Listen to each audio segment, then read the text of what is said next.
දැන් මේ පාඩමේදී අපි ඉගෙන ගනිමු අපගේ වෙබ් හොස්ටින් account එකට අලුතින් add-on domain එකක් මිලදී අරගන්නේ මොන ආකාරයෙන්ද කියලා.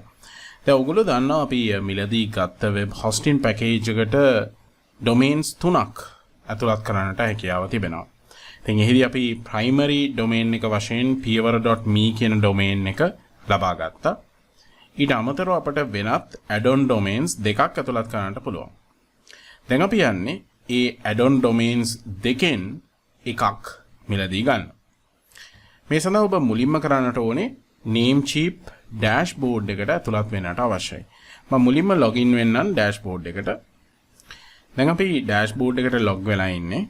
ඔයගලන්ට පේනවා ඇති මෙන්න මේ ඔයගොල්ලෝ දකින්නේ අපි මිලදී අරගෙන තියෙන hosting packages දෙක. දැන් මෙන්න මේ hosting package එකට මම add-on domain එකක් ඇතුළත් කරගන්නට මෙහිදී උත්සාහ කරනවා. ඔයගොල්ලන්ට පේනවා ඇති මෙහිදී මෙන්න මේ ආකාරයට අපි ඇතුළත් කරගෙන තියෙන domains දැක ගන්නට පුළුවන්. දැන් අපි බලමු අලුතින් add-on domain එකක් කොහොමද ඇතුළත් කරගන්නේ කියලා.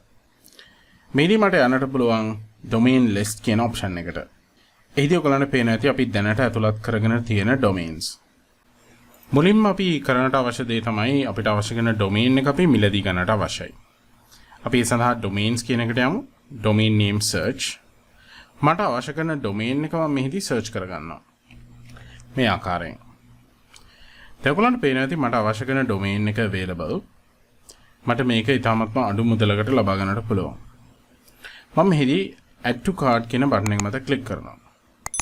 ඔයගොල්ලන්ට පේනවා ඇති මේ ආකාරයට ඒ අපි cart එකට ඇතුළත් කළ item එක අපිට මේ item එක විතරයි නම් මිලදී ගන්නට තියෙන්නේ. අපිට මේ check out කරන්න පුළුවන් කෙලින්ම අපි බලමු view items ගිහින් මම මේ view item කියන එක මත ක්ලික් කරනවා. ඔයගලන්ට පේනවා ඇති අපිට විස්තර domain එක සඳහා අපිට සම්පූර්ණයෙන් ගෙවන්නට තියෙන්නේ $2.98ක් පමණයි.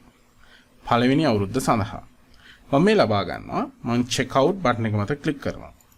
ඔයගලන්ට පේනවා ඇති අපි මීට කලිනුත් මෙන්න මේ කොටසට පිවිසුණා. ඔයගලන්ට මතක ඇති අපි piyawara.me domain එක ලබා ගන්න අවස්ථාවේදී මම මේ auto renew options disable කරන්නම් මේ ආකාරයෙන්.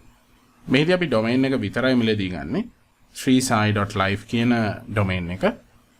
දැන් අපිට පුළුවන් මේ order එක confirm කරන්න. confirm order කියන බටන් එක මත ක්ලික් කරමු.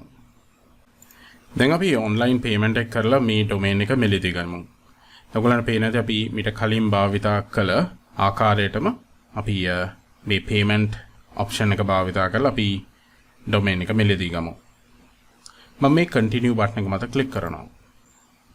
දැන් ඔයගොල්ලන්ට පේනද මේ ආකාරයට අපිට order review page එක. දැන් අපි pay now බටන් එක මත ක්ලික් කරලා මේ order එක සම්පූර්ණ කරගමු.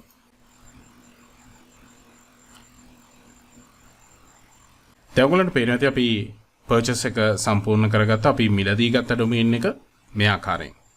ඉතින් මේ ආකාරයෙන් තමයි අපි namecheap service provider භාවිතා කරලා අපගේ hosting package එක සඳහා add-on domain එකක් මිලදී ගැනීම සිදු කරන්නේ. ඊළඟ පාඩමේදී අපි බලමු මේ මිලදීගත් add-on domain එක මොන ආකාරයෙන්ද අපගේ hosting server එකට connect කරගන්නේ කියලා.